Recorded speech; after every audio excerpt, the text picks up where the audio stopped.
liburan, teman-teman berkenan untuk join melalui e-learning dan Zoom.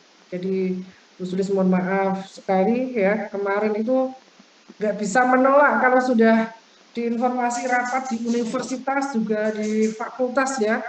Ini karena konsekuensi Bu Sulis sebagai dosen DT ya.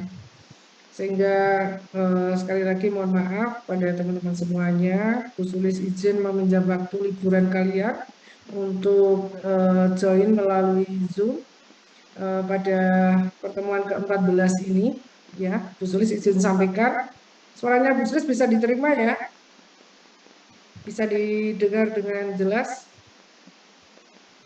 Bisa, Bu. Oke, alhamdulillah. Oke. Ya, Bu Sulis harapkan teman-teman tetap sehat, tetap semangat. Nah, di pertemuan kali ini Bu Sulis akan sampaikan hal-hal teknis dulu. Pertama terkait dengan presensi ya, rekap presensi untuk kelas A. Ini alhamdulillah bagus ya, di rata-rata 85% ke atas. Ada satu yang tidak memenuhi 75% kehadiran, silahkan nanti konfirmasi langsung ke Bu Sulis ya. Karena ini juga berat ya, tidak memenuhinya banyak itu kan. Kalau memang berniat untuk mengulang di tahun depan ya tidak apa-apa. Oke, ini secara rata-rata sudah bagus untuk presensi kehadiran kalian di angka 85% sampai 100. Nah, teman-teman yang konfirmasi ke Bu Sulis pada tanggal 7 Desember, ini ketika ngecek kok belum ada perubahan, memang Bu Sulis belum melakukan input. Karena apa? Karena Bu Sulis akan input di pertemuan terakhir. Nanti kalau ada persoalan-persoalan bisa Bu Sulis sampaikan, sehingga ketika sebelum UAS teman-teman sudah bisa menerima hak-haknya ya untuk mengikuti UAS, karena syaratnya UAS adalah 75% kehadiran. Kemudian untuk tugas individu, tugasnya kan ada dua tuh, tugas individu dan tugas kelompok. Tugas individu itu review jurnal. Nah, review jurnalnya minimal 3 jurnal ya. Jadi Bu Sulis kasih tugasnya itu enggak langsung berat-berat, 3 jurnal dulu. Mengapa? Itu harapannya bisa memberikan motivasi bagi teman-teman mahasiswa untuk membaca. Karena ayat yang pertama turun adalah Iqra, bacalah ya. Jadi setidaknya di semester 3 ini teman-teman sudah mulai tertantang untuk mulai banyak membaca jurnal, karena kaitannya dengan tugas-tugas kalian yang akan dilakukan di masa-masa mendatang, di semester-semester depan. Saya nggak tahu di semester 3 ini apakah teman-teman sudah ditugasi menulis paper atau sebagainya. Kalau Bu Sulis di semester 3, Bu Sulis belum ngasih tugas menulis paper. Ya, jadi nanti setidaknya di semester 5 gitu kan, menulis paper, menulis laporan dalam bentuk laporan versi skripsi. Semester 4 masih analisis dan membuat paper. Semester 4 itu udah mulai membuat paper ya, seperti itu. Nah, tadi Bu Sulis share informasi terkait dengan evaluasi pembelajaran. Bagi teman-teman yang belum mengisi, silahkan untuk mengisi. Bagi yang sudah, terima kasih ya. Ini kita lihat di Sosiologi Ekonomi kelas A yang sudah mengisi evaluasi pembelajaran 12 dari 36, berarti kurang 24 orang yang belum mengisi evaluasi pembelajaran. Mengapa harus mengisi? Pertama, itu kan teman-teman memberikan masukan secara langsung kepada dosen pengaku. Dalam hal ini adalah Bu Sulis selaku dosen Sosiologi Ekonomi. Nah, masukan-masukan itu tentu sangat berharga bagi perbaikan Bu Sulis sendiri dan juga teman-teman mahasiswa. Nah, konsekuensinya apa ketika tidak mengisi evaluasi pembelajaran? Teman-teman tidak akan bisa mengakses nilai akhir dari mata kuliah Sosiologi Ekonomi. Seperti itu, ya. Jadi harapannya ketika mengisi ada feedback, ada kalian bisa lihat nilai mata kuliah yang diambil pada semester ini. Paling lambat kalau evaluasi pembelajaran informasi dari universitas itu adalah tanggal 21. So, teman-teman yang sudah join melalui Zoom tadi Bu Sulis beri kesempatan terlebih dahulu untuk melakukan presensi online melalui learning dan mengisi evaluasi pembelajaran melalui SIA. Semoga teman-teman yang join di Zoom ini sudah ada 22, sudah pada mengisi semuanya. Dan sekali lagi Bu Sulis ucapkan terima kasih banyak untuk kerjasamanya, untuk apresiasinya. Nah, untuk yang kerja kelompok, tugas kelompok itu adalah upload membuat video dalam hasil observasi, baik observasi langsung ataupun yang menggunakan data sekunder karena posisi pandemi, ya, yang memilih atau prefer ke data sekunder melalui media massa online atau media sosial online, Facebook atau YouTube atau yang lain, juga Bu Sulis beri ruang karena tetap nomor satu itu adalah kesehatan dan kita ingat pandemi itu belum berakhir, ya, sehingga kita harus tetap protokol kesehatan. Dan terima kasih yang sudah mengirimkan melalui email dan juga men-tag melalui Instagram, ya, perwakilan kelompok bisa men-tag melalui Instagramnya Bu Sulis dan bisa mengirimkan email perwakilan kelompok. Jadi tidak semua anggota kelompok mengirimkan, tidak perlu, cukup satu perwakilan kelompok karena kan satu kelompok ada minimal 5 orang, ya, seperti itu. Oke, itu ulasan pertama terkait dengan administrasi teman-teman. Nah, untuk materi pada pertemuan ke-14 ini, Bu Sulis sampaikan materinya adalah terkait dengan review. Nah, dari pertemuan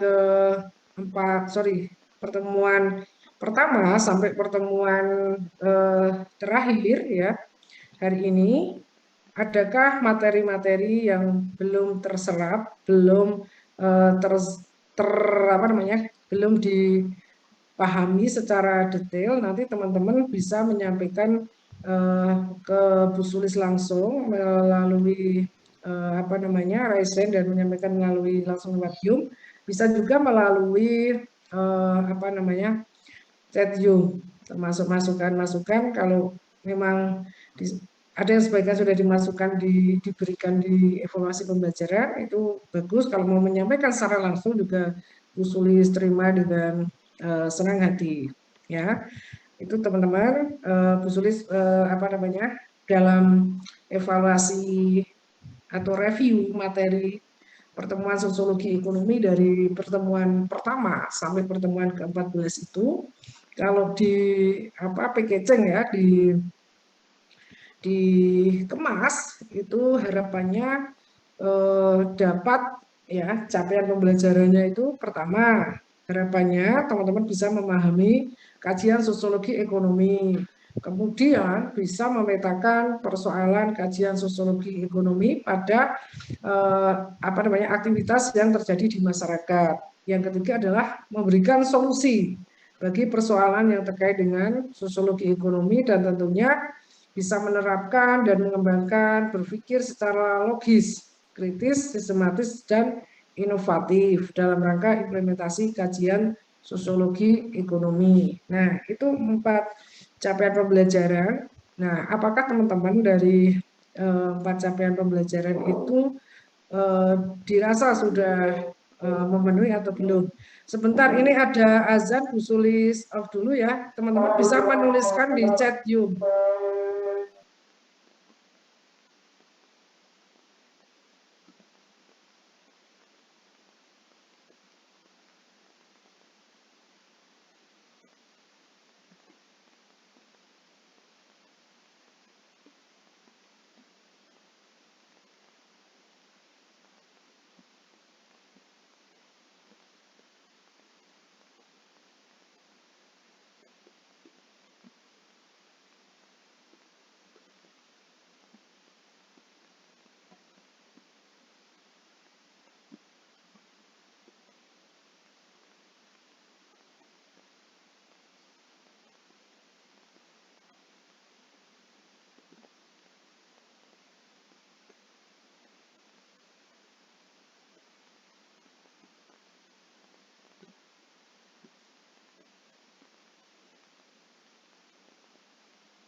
Alhamdulillah ya, kita bisa lanjutkan kembali.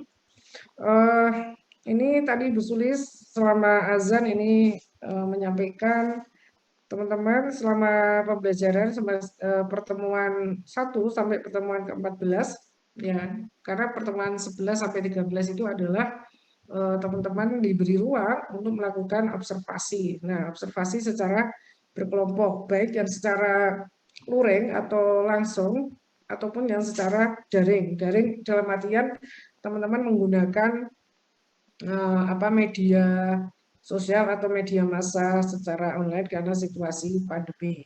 Nah, silakan untuk materi pertama sampai pertemuan ke-11, 12, 13 ya. Adakah materi yang dirasakan belum bisa dipahami secara baik ya dari pertemuan sebentar tulis sambil bacakan pertemuan pertama ya terkait dengan pengantar sosiologi ekonomi, kemudian terkait dengan batasan dan interkoneksi sosiologi ekonomi dan sosiologi ekonomi, pendekatan dalam sosiologi ekonomi, sejarah perkembangan sosiologi ekonomi, kemudian ekonomi sebagai proses yang dilembagakan dan institusi ekonomi, baik pasar sama penciptaan uang dan harga. Kemudian fungsi uang dan dampak sistem moneter sosial dan global, dan dualisme ekonomi sampai aktivitas ekonomi kontemporer, dan baru kemudian teman-teman melakukan observasi. Nah, dari sekian materi tadi, adakah teman-teman yang merasa kesulitan sehingga perlu Bu Sulis perdalam pada pertemuan kali ini? Begitu. Bisa dipahami apa yang disampaikan oleh Bu Sulis? Silakan kalau ada yang mau mereview, menanyakan materi keberapa atau tentang apa yang teman-teman masih merasa belum memahami secara baik gitu kan. Ya, silakan bisa raise hand, bisa melalui chat Zoom jika malu-malu ya, atau baru posisi sambil makan misalnya, karena kameranya kan pada off, jadi posisinya nggak tahu ya teman-teman, posisi ketika kamera off itu lagi posisi benar-benar di depan laptop atau di samping yang lain ya. Nah, ini yang Bu Sulis tidak tahu ya. Iqbal tadi bisa sampaikan ya, karena tadi baru join. Kalau ada yang mau disampaikan silahkan. Ini posisimu di mana, Iqbal? Saya baru di luar. Iya, ini kayak di gedung pertemuan atau apa itu, gedung olahraga, sorry. Ya, backgroundnya kayak di gedung olahraga. Ya, oke. Silakan kalau ada yang mau direview, Bagas. Ini gas Bagas, wah, bagus ini. Semuanya harus digas, gaskan ya. Oke, iya. Oh ini sama, ini barengan sama si Iqbal ya? Kok apa? Iya Bu, Apa namanya kayak di gedung olahraga apa lagi mau basket atau apa itu? baru ngerjain tugas Bu. Keren ya. Ya ini satu-satu kuliah bareng sama Bu Sulis, kemudian sambil nugas, keren sekali. Ya, biasanya malming ya, menjelang malming tuh kalian bersiap malmingnya dengan nugas, keren ya. Oke. Ada yang belum ngirim tugas kah untuk video? Itu kan paling lambat sebelum UAS ya. Sementara UAS kita di minggu kedua, bukan di minggu depan besok, tapi masih di minggu keduanya ya. Berarti kalau masih ada yang belum ya berarti masih ada kesempatan kan begitu. Tapi kalau sudah semuanya ya alhamdulillah ya.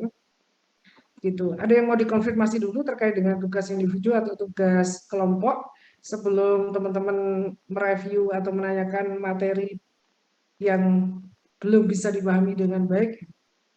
Silakan. Bu, izin bertanya, Bu. Ya, silakan. Bu, kan ini ya, ada tugas yang individu ya, yang yang review jurnal, Bu. Nah, review jurnalnya ini setiap jurnal berbeda-beda atau masih menyangkut satu sama lain, Bu? Jurnalnya beda-beda, 3 jurnal. 3 jurnal ya dengan fenomena atau kajian sosiologi ekonomi. Jurnalnya, misalnya jurnalnya Dani, jurnalnya Bagas, jurnalnya Fahrudin. Berarti kan 3 jurnal tuh, maksudnya 3 penulis jurnal begitu loh. Tidak satu jurnal direview menjadi 3 atau 4 itu tidak, tetapi satu jurnal ya satu review gitu penulisnya. Temanya sepanjang masuk dalam kajian sosiologi ekonomi, misalnya terkait dengan lifestyle anak muda atau lifestyle kaum muda di masyarakat kontemporer misalnya. Nah, itu satu tulisan. Terus satu tulisan lagi apa? Misalnya terkait dengan sektor informal. Nah, tulisannya terkait dengan sektor informal. Atau satu lagi misalnya terkait dengan ini ya, misalnya terkait dengan kebijakan pembangunan dalam aspek ekonomi. Jadi ada 3 tulisan begitu, minimal 3 tulisan. Nah ini sebenarnya kesepakatannya itu dikumpulin 2 minggu setelah UTS. Jika masih ada yang belum ya silakan disegerakan karena itu menjadi tugas wajib secara individu gitu. Terima kasih yang sudah mengirimkan tugas tepat waktu 2 minggu setelah UTS. Demikian. Ya. Baik, Bu. Terima kasih. Oke, terima kasih Mbak Tri. Ada lagi? Izin bertanya, Bu. Ya, silakan Mbak Tri. Terkait review jurnalnya itu kan jumlahnya minimal 3 ya, Bu. Nah, itu kalau Dani 5 nggak apa-apa. maksudnya mau tanya, nah ketiganya itu dijadikan dalam satu file Word atau satu file aja, satu file. Dani, review jurnal, ada 3 jurnal, udah jadi satu, jangan jurnal Dani 1, jurnal Dani 2. Itu kan nggak efektif, satu aja. 3 tulisan dalam satu file. Ya minimal 3. Nanti kalau langsung minimal jurnal 5, nanti kalian teriak. Ya, jadi di awal-awal semester Bu Sulis kasih tugasnya belum berat-berat banget ya. Karena apa? Nanti takut mempelajari sosiologi kalau awal-awal sudah dikasih tugas berat, langsung menghindar. Saya tuh mau belajar sosiologi dengan enjoy. Nah, maka dengan tugas-tugas yang ringan dulu. Ringan tetapi berbobot kan, karena kalian harus membaca. Nah, seperti itu ya. Kemarin masih ada yang tanya sehingga Bu Sulis repost ya bagaimana cara mereview jurnal, dibaca dari abstraknya sampai summary-nya ya, seperti itu. Oke, terima kasih Mbak Dani. Ada lagi? Ada lagi? Mas Fahrudin? Ini sudah pada makan siang belum? Kalau belum, sama dengan Bu Sulis ya. Belum sempat sarapan tadi itu. Iya, meskipun di rumah ternyata juga lupa makan ya. Oke, ada lagi teman-teman yang mau dikonfirmasi terkait tugas?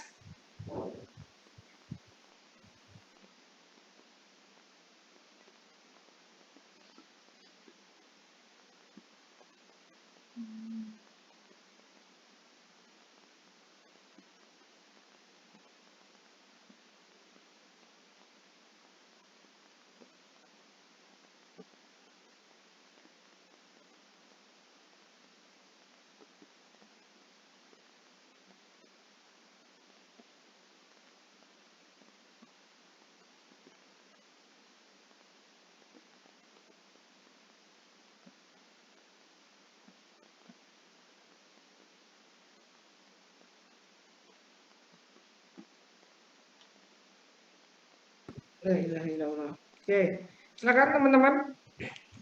Udah cukup untuk konfirmasi terkait dengan presensi dan tugas. Kalau sudah, sekarang kita lanjutkan untuk konfirmasi review terkait dengan materi ya teman-teman belum bisa memahami secara sepenuhnya. Kok saya masih ragu ya Bu Sulis dengan materi ini. Nah, nanti Bu Sulis akan review seperti itu. Silakan. Materi tentang apa? Ketidakjelasannya di mana? Oke. Materi tentang merkantilisme. Oke, terima kasih Fahrudin Hanif ya. Oke, terkait dengan merkantilisme ini berarti terkait dengan sejarah perkembangan sosiologi ekonomi. Silakan, ada yang lain lagi? Oke.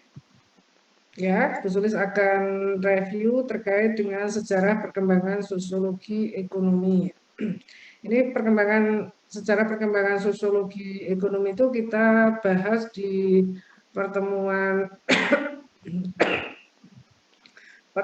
ketiga ya. Kalau teman-teman masih atau sudah menyatukan file yang dikirim Bu Sulis, dan Bu Sulis kalau Zoom Bu Sulis tidak mengirim lewat podcast, yang Bu Sulis review itu yang kita kirim, yang Bu Sulis kirimkan ketika kita menggunakan e-learning. Nah, ya kan? Teman-teman nanti bisa mengecek kembali di podcast, itu bisa didengarkan ya sedikit review dari pertemuan yang Bu Sulis kirimkan melalui podcast. Pertemuan keempat ini terkait dengan sejarah perkembangan sosiologi ekonomi. Ya, ini terkait dengan merkantilisme. Yang namanya isme itu adalah paham ya. Paham merkantilisme ini adalah sekelompok ide yang heterogen. Heterogen itu berwarna-warni atau beraneka macam, yang mana merkantilisme itu menjadi paham yang mendominasi pemikiran ekonomi Eropa pada abad 17 dan 18. Nah, pandangan kaum merkantilisme ini titik beratnya atau stressing point-nya pada kekayaan. Kekayaan seperti apa yang dimaksudkan dalam paham merkantilisme ini? Yaitu terkait dengan kekayaan suatu negara itu dianggap sama dengan jumlah uang yang dimiliki oleh negara itu. Nah, kaum merkantilisme ini kemudian mengidentifikasi uang dengan logam mulia, emas, dan perak. Kaum merkantilisme menekankan perlunya mengakumulasi langsung logam mulia ataupun mempertahankan ekspor dan impor. Jadi dalam pandangan merkantilisme ini, negara dikatakan kaya apabila jumlah uang, baik dalam uang logam mulia atau emas, itu jumlahnya banyak. Ya, kalau tidak mempunyai akumulasi uang dalam bentuk logam mulia, emas atau perak yang banyak, itu berarti tidak termasuk dalam kategori negara kaya. Nah, ini yang dimaksudkan oleh paham merkantilisme. Kekayaan sama dengan jumlah uang yang dimiliki oleh suatu negara. Uangnya dalam bentuk logam mulia, emas, dan perak. Nah, begitu. Jadi, stressing point-nya pada akumulasi jumlah uang yang dimiliki oleh suatu negara. Nah, paham merkantilisme ini dalam perkembangannya kemudian mendapat kritikan dari Adam Smith. Bukunya Adam Smith itu adalah The Wealth of Nation, ya, kekayaan suatu negara. Nah, Adam Smith melakukan kritik. Menurut Adam Smith, tidak ada pemisahan secara tajam antara masalah-masalah ekonomi dan masalah-masalah sosial, tapi justru ada linkage, ada perpaduan antara kedua kedua masalah tadi ya, ekonomi dan sosial itu. Nah, kemudian kalau Adam Smith ini menolak penekanan merkantilisme terhadap uang dan harta, ini Adam Smith lebih menekankan kepada cara terbaik untuk meningkatkan kekayaan suatu negara itu melalui tindakan politik langsung. Nah, ini yang dalam pandangan Adam Smith ini kita kenal dengan gagasan laissez-faire, ya, perdagangan bebas, yang sampai saat ini laissez-faire itu masih kontekstual untuk melihat bagaimana free trade, perdagangan bebas itu berlangsung.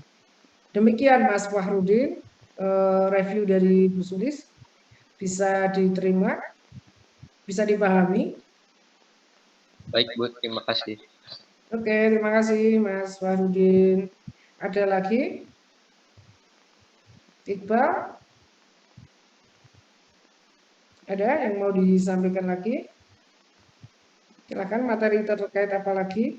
Ini belum ada juga. Boleh teman-teman boleh raise hand, boleh menyampaikan lewat chat room ya. Ini forum adalah forum terbuka. Everyone is teacher here. Setiap orang dari kita itu adalah pembelajar. So, kesempatan kita sama ya, sama-sama belajar. Begitu. Oke, silakan. Ada lagi yang perlu di-review kembali oleh Bu Sulis. Untuk podcast sudah ada sebagian yang mendengarkan, ada yang belum, berapa persen dari kelas ini? Podcastnya Bu Sulis kirimkan yaitu yang basis kita e-learning, Bu Sulis kirim melalui podcast. Meskipun juga ada yang terlambat kirim podcastnya ya, begitu. Maksudnya Bu Sulis yang terlambat ngirim gitu. Iya, bukan teman-teman, Bu Sulis yang ngirim podcastnya itu telat gitu loh. Ya, tetapi sudah tercover semuanya yang di e-learning sudah Bu Sulis review melalui podcast begitu. Iqbal udah dengerin belum? Baru sebentar Bu, terus. Oh, baru sebentar, baru satu podcast. Podcast keberapa? Belum. Oh, belum ya. Nanti Bu Sulis reminder ya, teman-teman yang kita pembelajarannya melalui e-learning, Bu Sulis konfirmasi melalui podcast. Oke, ada lagi yang mau disampaikan? Kita tidak full 2 jam Pak teman-teman, nanti tidak menyedot pulsa kalian secara banyak ya, karena yang penting kita belajarnya ini ya, ramah kuota itu kan. Nah, cuman tadi Bu Sulis set 2 jam, siapa tahu nanti 1 jam lebih gitu kan, kalau nanti 1 jam kurang kan. Nah, seperti itu. Kalau tidak ada pertanyaan, berarti apa yang disampaikan oleh Bu Sulis melalui Zoom meeting atau melalui e-learning atau melalui podcast berarti bisa dipahami dengan baik oleh teman-teman semuanya. Ya, berarti kalau nggak ada masalah kita bisa close sekarang. Bisa diakhiri untuk review. Ya, kira-kira ada lagi nggak untuk materi yang mau ditanyain oleh teman-teman? Bu Sulis, kok saya masih ragu dengan materi ini? Nah, silahkan ya. Ini terbuka ya teman-teman, karena kalau teman-teman diam, Bu Sulis nggak tahu karena bukan aliran kebatinan. Apalagi kameranya di off-kan ya, juga nggak tahu ya. Lagi posisi di depan laptop atau HP atau bagaimana, karena dengan kamera off itu banyak faktor ya, misalnya sinyal, bisa jadi saya sambil apa, bisa jadi faktor lain gitu kan. Nah ini yang Bu Sulis tidak kemudian bisa mengetahui. Kalau diam saja juga Bu Sulis nggak bisa memahami teman-teman secara baik, karena sekali lagi bukan aliran kebatinan ya, saya nggak bisa membatin Iqbal tuh yang sedang dipikirkan apa, nggak tahu, karena kan ya menyampaikan gitu kan. Dani apa yang dipikirkan juga nggak tahu kalau tidak menyampaikan begitu. Jadi silahkan teman-teman, nggak perlu takut, nggak perlu khawatir itu ya. Ya, memberi masukan ke Bu Sulis juga sangat terbuka, Bu Sulis terima ya. Enaknya begini Bu Sulis untuk pembelajaran ya, oke kan gitu. Oke, ini dari Dani. Nah, kamu nggak raisin aja ya. Oh, tadi mana Dani mana? Dani apa ini tanya? Oh yang tadi ya, sudah ya, tadi sudah terjawab ya, Dan. Pertanyaanmu udah ya? Ya Bu, ya itu pertanyaan tadi. Jadi udah semuanya ya. Silakan. Oh, dualisme ekonomi. Oke, Mbak Ita, Askiati. Boleh diulang, boleh. Ini dengan senang hati ya. Kalau kita diskusi terkait dengan dualisme ekonomi. Dualisme ekonomi itu dua sistem ekonomi yang hidupnya secara berdampingan. Teman-teman, sudahkah ada yang membaca bukunya Hans Dieter Evers? Ada belum? Itu beliau mengangkat tema-tema terkait dengan dualisme ekonomi. Coba kita cek dulu ya, untuk dualisme ekonomi. Ya, dua sistem ekonomi ya berdampingan antara sektor informal dengan sektor modern. Ya, sektor informal itu apa? Sektor informal itu adalah para pelaku ekonomi yang bergerak di sektor informal. Sektor informal contohnya apa? Sektor informal itu adalah para pelaku kegiatan ekonomi yang tidak terregister melalui kelembagaan negara. Nah, misalnya berapa jumlah orang yang berprofesi sebagai buruh gendong di seluruh Indonesia Raya, di seluruh Indonesia. Kita ketika googling itu, kita tanyakan ke melalui database BPS, kita nggak nemu berapa jumlah profesi buruh gendong.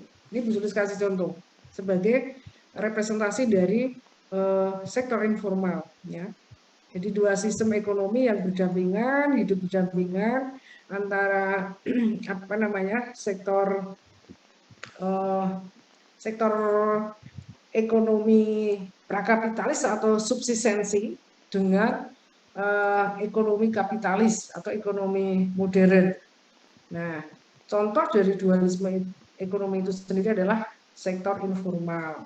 Nah, mengapa dikatakan sektor informal? Karena tidak terregister melalui negara.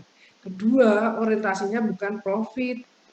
Kalau sektor informal itu orientasinya adalah pada pemenuhan kebutuhan minimalis atau subsistensi. Ini yang dikategorikan sebagai prakapitalis. Ya, berbeda dengan sistem ekonomi kapitalis. Karena kalau sistem ekonomi kapitalis itu orientasinya pada profit, pada keuntungan, seperti itu. Ya, bukan hanya memenuhi kebutuhan paling minimalis, kebutuhan subsistensi, tetapi udah orientasinya kepada profit. Nah, di sini ekonomi kapitalis ya, misalnya kita lihat dalam sektor formal itu kan sudah terregister di negara. Berapa jumlah karyawan atau pegawai di perusahaan X itu terregister. Ya, itu sektor formal ya. Antara informal dan formal ini berdampingan. Ya, antara prakapitalis dengan kapitalis itu sistem ekonominya berdampingan. Nah, contohnya kalau misalnya kita teman-teman yang di Jogja jalan-jalan di Ambarukmo Plaza lah paling dekat, ya. Yang satu Amplas, dan depannya Amplas itu ada toko-toko tuh, ya. Kalau di Malioboro itu dulu ada emperannya. Nah, itu hidupnya berdampingan antara yang di emperan Malioboro dengan misalnya Matahari. Nah, depannya Matahari itu ada emperan. Nah, inilah representasi atau wajah dari dualisme ekonomi. Visualisasinya seperti itu, Mbak Isti. Ya, mengapa menjadi itu eksis berdampingan? Karena yang misalnya nyewa atau mau punya aset di Matahari, misalnya di Malioboro itu, tentu punya kapital banyak sehingga bisa nyewa tanah di situ. Kan masuk tanahnya Sultan ya, Sultan Ground. Bisa nyewa dengan biaya yang banyak, tetapi yang nggak bisa nyewa dengan gedung yang mewah, dengan fasilitas yang mewah, akan di emperan itu. Biaya sewanya kan tidak sebanyak yang langsung nyewa gedung, misalnya jadi Matahari atau Rame Mall dan sebagainya. Pilih di emperan itu. Nah, ini kan akses modal, ya kan? Tetapi mereka hidupnya tetap berdampingan, kapitalis dan kapitalis tadi, dua sistem ekonomi itu hidup berdampingan, ya kan? Seperti itu. Kemudian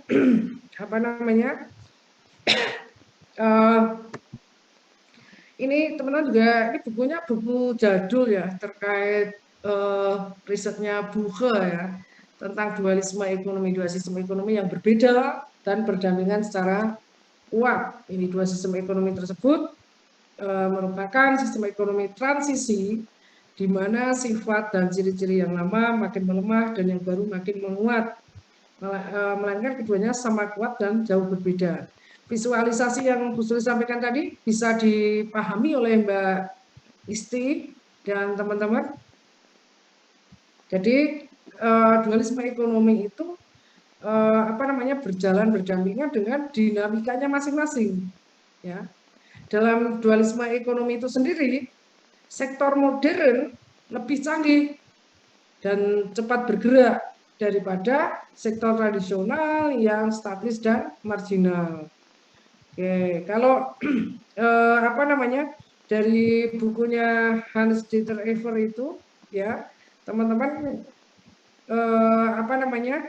sudah ada yang membaca belum ya? Bukunya Hans Dieter Ever itu terkait dengan sektor informal, ya. Kalau secara keyword atau kata kunci memahami keberadaan sektor formal informal itu dari ini ya, dari sisi badan hukumnya ya. Kalau sektor formal tentu itu berbadan hukum dan terregister di negara. Kalau sektor informal itu tidak berbadan hukum dan tidak terregister di negara. Orientasi profitnya juga beda. Kalau sektor formal orientasi profit, kalau informal orientasinya lebih banyak pada subsistensi, pemenuhan kebutuhan paling minimalis. Nah, dalam bukunya Hans Dieter Ever itu dijelaskan bahwasannya sektor informal itu merupakan lapisan sosial yang tidak terjamin hidupnya, berupaya survive, mempertahankan hidupnya, dan menjamin reproduksi dengan memanfaatkan celah-celah ekonomi yang ada. Nah, ini kita lihat di sini kalau kita flashback kembali bagaimana sektor informal itu bisa tetap survive, bisa tetap hidup di saat ya misalnya di masa-masa pandemi seperti ini. Ya, ini banyak pelaku formal ya dalam aktivitas ekonomi ini banyak yang kolaps ya. Tetapi sektor informal bisa survive di masa pandemi, sektor informal misalnya yang jualan angkringan itu misalnya ya, justru ngambil contoh paling simpel, itu tetap bisa survive meskipun di masa pandemi itu ada pembatasan-pembatasan, tetapi tetap bisa survive. Berbeda dengan yang misalnya CV atau perusahaan, ya kita lihat banyak perusahaan atau CV yang kemudian bangkrut karena tidak bisa memberikan gaji pada karyawannya, kemudian penghasilannya turun drastis karena pandemi sehingga tutup dan rasionalisasi pegawai, ya. Tutupnya bukan tutup, ada yang tutup sama sekali, ada yang kemudian melakukan rasionalisasi pegawai, ya. Kita ingat di mana misalnya kita lihat di Amplas itu karyawan Giant atau ya kemudian say hello karena sudah tutup, tidak buka outlet di Ambarukmo Plaza. Itu kan bagian karena efek pandemi ini, ya, seperti itu. Nah, berbeda dengan yang sektor informal tadi, meskipun dihantam badai, ya, meskipun badai pandemi itu kan, tetap bisa survive. Tidak kemudian gulung tikar, itu tidak. Tetapi justru di masa-masa pandemi itu pelaku sektor informal itu terus beradaptasi, terus mencari celah mana yang bisa dilakukan, gitu ya. Misalnya di kampung saya itu, ketika masa-masa pandemi yang di sektor informal itu tetap jalan, misalnya dengan melayani catering, karena pandemi ya, tetap membuka warung kelontongnya, warung makannya. Ini untuk bisa survive. Jadi dalam sektor informal ini strukturnya lebih lentur, ya, dan tentunya menggunakan kombinasi sebagai produksi dan sumberan pendapatan. Nah, itu terkait dengan dualisme ekonomi. Begitu Mbak Isti yang bisa Bu Sulis sampaikan terkait dengan review dualisme ekonomi. Jadi ketika teman-teman melakukan observasi melalui pelaku ekonomi di sektor formal, pelaku ekonomi di sektor informal, itu kan terlihat ya bagaimana perbedaannya, begitu. Meskipun mereka hidup secara berdampingan, tapi dinamikanya kan sendiri-sendiri. Kompleksitas persoalan yang dihadapi berbeda, tetapi mereka hidup berdampingan, ya, berdampingannya dalam konteks begini, dengan visualisasi tadi. Kalau kita main ke Amplas atau Malioboro, ya, Malioboro Mall, di kawasan Malioboro itu tadi yang misalnya saya ambil contoh Matahari, depannya ada yang jualan kain-kain. Nah, itu kan udah mereka berdampingan, ya. Saingannya itu kan tentu berbeda, ya. Yang masuk ke mall tentu dari sisi kualitas produknya berbeda dengan yang di emperan, ya, kayak gitu. PKL, ya, pedagang kaki lima itu kan representasi dari sektor informal, ya, sektor informal seperti itu. Ya, karena kalau kita nyari data berapa jumlah PKL di Jogja, itu susah nemunya karena tidak terregister. Berbeda kalau kita nyari berapa jumlah pegawai di Matahari Mall, wah, langsung ketemu. Jumlahnya pegawainya sekian, begitu. Ya kan?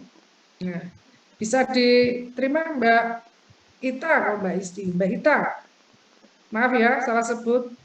Ini efek pandemi kita belum pernah ketemu secara langsung, ya. Pernah berapa kali sekali ya kayaknya, ya, kelas kita itu hibrid. Tetapi ketika yang datang ke kelas juga join lewat Zoom, aduh, ini gimana?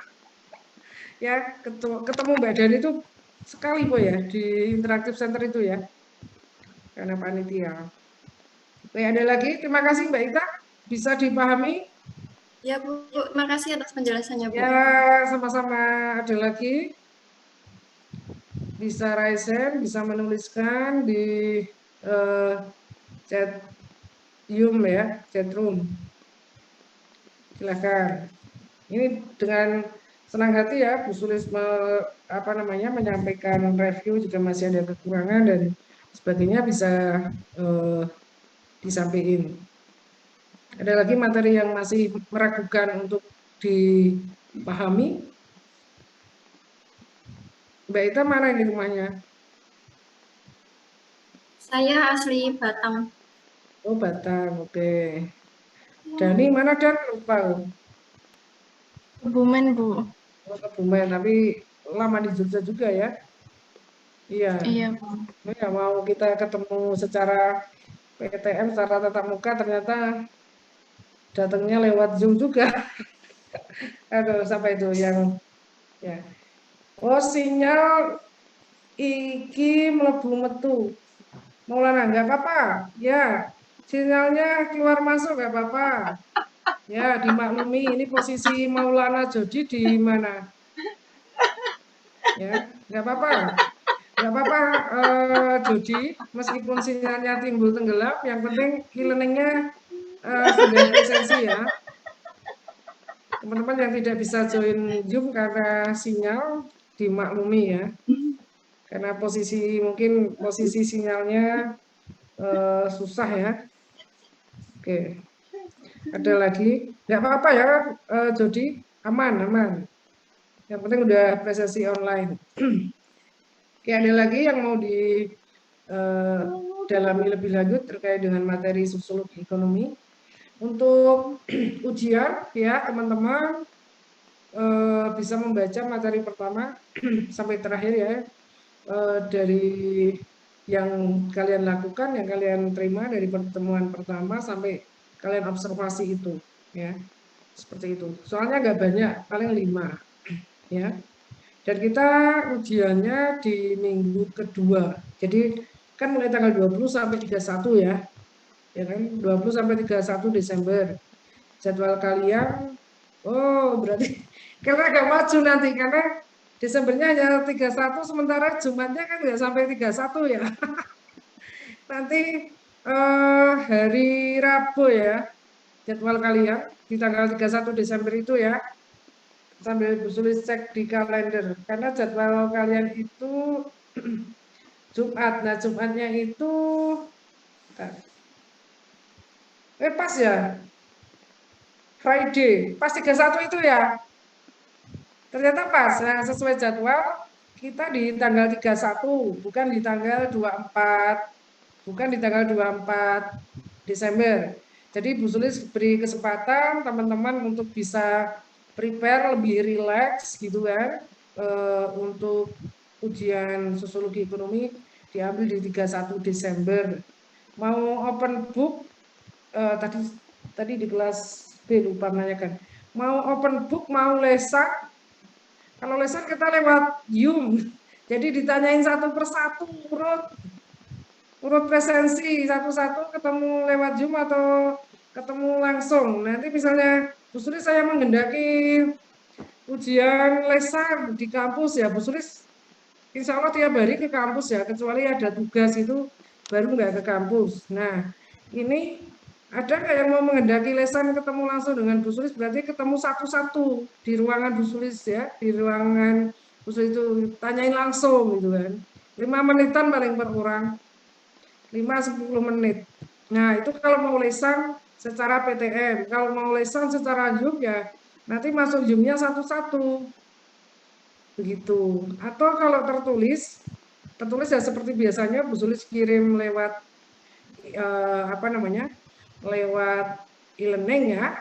Soalnya teman-teman kemudian dikerjakan, dikirim melalui emailnya Bu Sulis begitu. Nah, teman-teman prefer yang mana? Mau lesan? Atau ada yang mau lesan, Hana? Tertulis. Oh, kirain mau lesan dan ketemu langsung sama Bu Sulis itu, ya? Ya, pokoknya siap ya mau PTM, mau ujian lesan ketemu langsung dengan Bu Sulis. Oke, tertulis. Oke, ada usulan tertulis. Oke. Tertulis open book or close book. Nah, ini Mbak Ita senyum-senyum. Open, oke. Yang lain bagaimana? Open book, Bu. Open book Sepakat, ya. Bu. Book, Bu. Oke ya. Ya, oke. Terima kasih. Berarti ini Bu Sulis tulis untuk sosiologi ekonomi, ujian tulis, open ya. Open book. Soalnya 5 aja kok, nggak usah banyak-banyak. Saya Bu Sulis buat soalnya gampang kok. Nanti jawabannya paling lebih gampang ya daripada soalnya. Oke. Ada lagi yang mau dikonfirmasi? Boleh minta dijelaskan ulang lagi, Bu, mengenai fungsi uang dan dampak sistem moneter secara sosial dan global. Oke, fungsi uang ya dan dampak moneter ya. Oke, ini kalau fungsi uang dalam masyarakat, kita kan kenalnya ada fungsi uang secara secara politik, secara sosial, gitu kan. Kemudian fungsi uang sebagai investasi, ya. Oke, bentar, Bu Sulistya kembali untuk materi uang. Ya, kita itu diskusinya pada pertemuan ke-8 ya. Kalau tadi yang secara perkembangan yang sektor informal tadi itu kan di pertemuan ke-10. Nah, fungsi uang ya tadi Bu Sulis singgung terkait dengan political neutrality ya. Fungsi uang pertama sebagai logical neutrality, berarti sebagai alat transaksi ya untuk pertukaran ya. Di sini dalam jaringan pasar ya, uang membantu produksi dan pertukaran. Jadi sebagai alat transaksi ketika di pasar ya, pasar dalam konteks lebih luas untuk jual beli ya, seperti itu. Itu dinamakan fungsi uangnya sebagai logical neutrality. Oke, yang fungsi pertama ini sudah bisa dipahami. Kita mau membeli sesuatu, berarti kita menggunakan uang sebagai media untuk bertransaksi. Ya.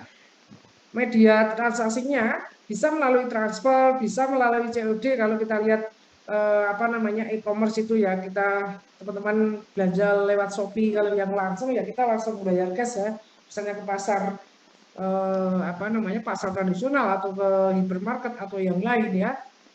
Bisa gesek, bisa kita bayar by cash ya, seperti itu fungsi uang sebagai logical neutrality ya, fungsi uangnya seperti itu.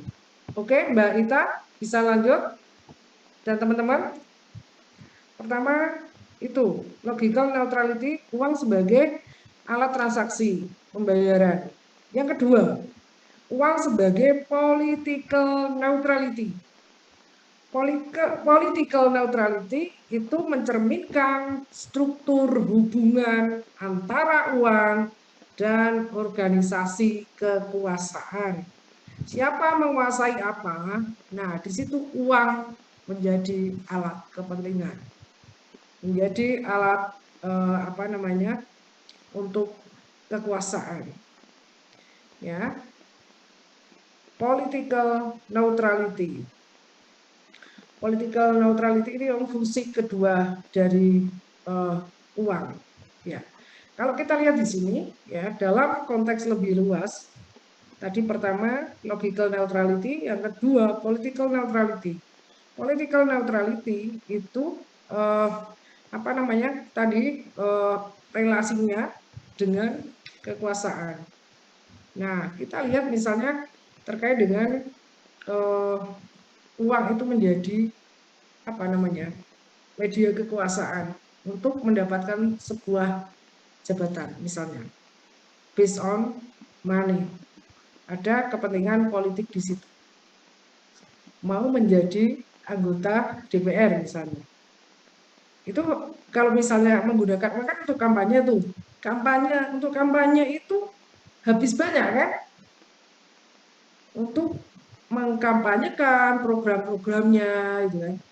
Mau menjadi gubernur, mau menjadi bupati, mau menjadi kepala desa. itu semuanya kan butuh promoting diri ya, butuh kampanye, biar lapisan masyarakat mengenal dirinya. Jadi anggota DPR juga sama, gitu kan. Artinya apa?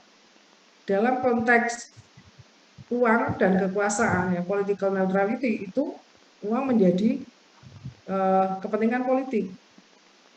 Nek kita nggak ada uang, misalnya mau daftar sebagai kades dan daftar boleh-boleh aja, tetapi perlu stimulan uang untuk kampanye, untuk ngumpulin kader. Ini realistis. Kalaupun toh kemudian ada yang menyelewengkan dalam money politik, itu berbeda. Kalau yang permainan fair dalam sebuah demokrasi untuk kekuasaan, untuk relasi untuk menjadi wakil rakyat baik di level desa, kabupaten, itu tentu uang itu digunakan untuk pertama adalah logistik dulu, logistik untuk kampanye, untuk melakukan mobilisasi kader, untuk memfasilitasi kebutuhan konstituen. Saya akan dukung kamu, tapi kami akan mendukung programmu. Kami akan vote kamu, tetapi kami punya negosiasi. Tolong dong bangunin misalnya jembatan di kampung kami. Nah, itu kan bagian negosiasi. Ya. Di kampung saya itu habis 3 M, habis berapa M ya itu? 3 M-an itu di kepala desa. Ya. Nah, ini uang digunakan untuk kepentingan politik. Seperti itu. Itu dalam konteks, satu contoh konteks untuk kekuasaan. Kita lihat juga dalam sisi buram, misalnya sisi buram atau buruknya lembaga peradilan hukum di Indonesia. Ada uang juga bisa main juga kan? Ya kan? Nah, itu yang istilahnya penyalahgunaan kewenangan, karena yang namanya di peradilan itu harapan rakyat itu adalah mendapatkan pengadilan seadil-adilnya. Tetapi fenomena yang kita lihat, ada yang punya uang lebih banyak bisa menutup kasusnya. Itu menjadi dark number. Kasus-kasus tertutup karena by money. Nah, ini kan contoh buruk. Ya teman-teman bisa banyak eksplor ya melalui media massa bagaimana sistem birokrasi di Indonesia secara umum. Secara umum reformasi birokrasi sudah berjalan dengan bagus. Tetapi di sisi lain ada lembaga-lembaga tertentu yang menggunakan praktek-praktek kotor untuk mencapai kekuasaannya dengan money, suap. Itu bukan bagian dari relasi antara uang dengan kepentingan politik kan? Ya. Mengapa misalnya kasus korupsi? Mengapa sampai itu menggurita dan berjamaah? Salahnya berjamaah gitu. Dan ironisnya, ketika pelaku korupsi ditangkap, ya, disut di media televisi, mereka dengan bangga senyum dada-dada. Itu melukai hati rakyat. Ada relasi antara uang dengan penyalahgunaan kekuasaan. Nah, ini yang fenomena korupsi itu jelas di depan mata, ya kita nikmati harian. Bahkan masih ingat yang korupsinya berjamaah anggota DPR itu satu kabinet DPRD di Malang ya, semua kena OT, tangkap basah kasus korupsi. Halo wakil rakyat kita. Nah, kan maksudnya yang di level daerah seperti itu. Ya, ini yang relasinya kan uang, money kan. Money dan kekuasaan, money and power, authority. Nah, ini yang bagaimana fungsi uang menjadi fungsi politik di situ. Ya. Ada lagi fungsi uang sebagai fungsi secara sosial kalau dalam bukunya Damsar, Profesor Damsar. Ya. Nah, ini fungsi uang secara sosial. Ketika ada teman, kolega yang sakit, uang digunakan sebagai alat untuk memberikan bantuan, sebagai bentuk empati. Ada yang sakit, ada yang punya hajatan, ya, kolega atau di kampung. Nah, kita menyumbang, ya, dalam suasana suka atau duka. Kalau yang duka itu kan misalnya kematian, sakit, itu kan duka. Kalau yang senang-senang, sukacita, ya yang kelahiran, kemudian pernikahan.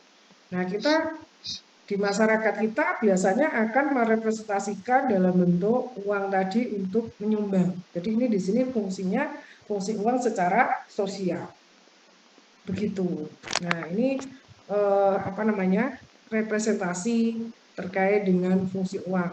Ya, Bu Suri nambahkan tadi kan baru yang logical neutrality, kemudian political neutrality, dan satu adalah fungsi uang secara sosial, yang itu ada dalam bukunya Profesor Damsar, Sosiologi Uang. Nah, kaitannya uang dalam konteks dominasi global, ya, kita berada dalam desain ekonomi global, dalam percaturan ekonomi global. Itu uang sebagai penentu keputusan politik secara internasional. Mata uang mana yang dipakai? Teman-teman bisa mencermati. Saya kebetulan ada koleksi lumayan banyak, ya, dari dolar. Ya, lumayan banyak itu dolar, ya, $1, tidak banyak dolar, karena Bu Suri bukan pengumpul dolar, ya. Investasi Bu Suri tidak di dolar. Nah, ketika bepergian saya nyimpen dolar, minimal $1 atau $10 disimpan. Kalau jenis mata uang kan banyak tuh. Nah, tergantung negara mana yang kita kunjungi, biasanya Bu Suri akan simpan sebagai kenang-kenangan, gitu kan. Ini yang terbanyak ini ringgit sama euro. Banyak banget karena receh. Tapi 1 euro itu berapa itu? 18.000. 18.000 dalam bentuk receh, ya. Itu bisa buat kerokan itu. Nah, baik, kalau kembali sini, ya, untuk uang, mata uang yang digunakan dalam percaturan ekonomi global, itu mata uang jenis apa? Dolar, kan? Kan jenis mata uangnya banyak.